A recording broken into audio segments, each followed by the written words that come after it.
श्रोताओं, यह कथा है उस महापुरुष की जिन्हें तीनों लोकों में भीष्म के नाम से जाना जाता है। वे जिन्हें इच्छा मृत्यु का वर प्राप्त था, जिन्होंने शरशैया पर भी धर्म का प्रकाश फैलाया।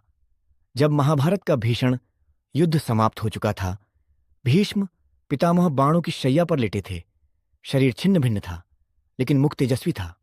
तभी द्रौपदी, धर्मराज युधिष्ठिर और पांडव उनके समीप पहुंचे। द्रौपदी का हृदय व्यथा से भरा था।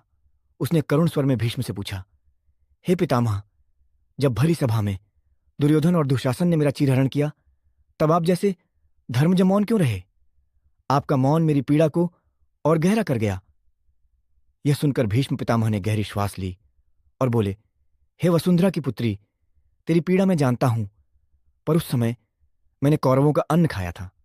उस अन्न, उस संसाधन और उस कर्तव्य बंधन ने मेरी बुद्धि को जकड़ रखा था। अन्न का प्रभाव केवल शरीर नहीं, बल्कि मन, वाणी और विवेक पर भी होता है।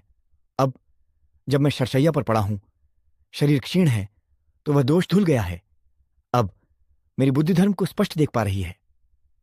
यह कहते हुए भीष्म की आंखें भर आईं। वे बोले, हे सती, जीवन में ऐसा अन्न, ऐसी संगति, ऐसे संसाधन कभी मत लेना जिससे तुम्हारा विवेक मलिन हो जाए। शुद्ध आहार, शुद्ध विचार और शुद्ध संगति ही धर्म का मूल है। छांदोग्य उपनिषद में कहा गया है, आहार शुद्धो सत्वशुद्धि, सत्वशुद्धो ध्रुवा स्मृति, स्मृति लंभे सर्वग्रंथिना विप्रमोक्षा। अर्थात जब आहार शुद्ध होता है तो मन शुद्ध होता है, मन शुद्ध हो तो स्मृति स्थिर होती है, और स्मृति स्थिर हो तो सारे बंधन कट जाते हैं। श्रोताओं, इस कथा से हमें ये शिक्षा मिलती है, भोजन शुद्ध हो, संगति उत्तम हो, और जब भी अन्याय हो, धर्म के पक्ष में बोलने का साहस होना चाहिए। जिसके आहार में पवित्रता है, उसके विचार में दिव्यता है।